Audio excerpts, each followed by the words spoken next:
I was 12 years old when my parents went on their trip to Texas and left me with my aunt. They were expected to be gone for 3 weeks and I had to deal with the boring house that my aunt lived in. She had no video games, no DVDs, and no TV. What did they expect me to do for 3 weeks while they were out living it up in Texas? I remember how long those weeks dragged out. Every day seemed to last years as I waited for the 3 weeks to pass. Then on the 3rd week, my aunt told me my parents wouldn't be coming back for another 3 weeks.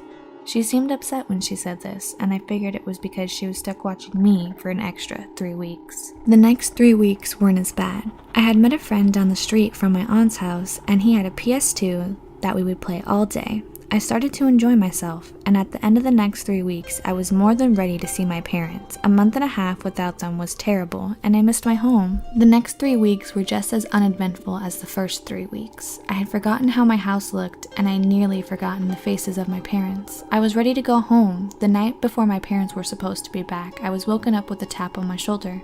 I looked up and saw my mom and dad standing over the bed smiling at me. I was so happy to see them, I hopped out of my bed and hugged them both. "We can't stay for long, buddy. We have somewhere else we need to go," I remember my dad saying to me. And I asked them to take a picture with me so I wouldn't forget their faces. I sat the camera on the hood of the car and set the timer on it before hugging my parents and waiting for it to flash. After that, my dad wrote something on the back of the picture and handed it to me before he and my mom got in the car and drove off. In the morning, I woke my aunt up and told her that my mom and dad visited last night. She looked at me with so much sadness in her face that it worried me. "You must have been dreaming," she said, fighting back tears. "Why?" I asked her. She hesitated a moment. Before she answered me, tears were now rolling down her cheeks. "Your parents died in a car crash on the way to Texas." I laughed as she said this. There's no way it was a dream. Then I remembered the picture I had taken with my parents, and I ran up into my room and grabbed it without looking at it and ran into my aunt's room and showed it to her.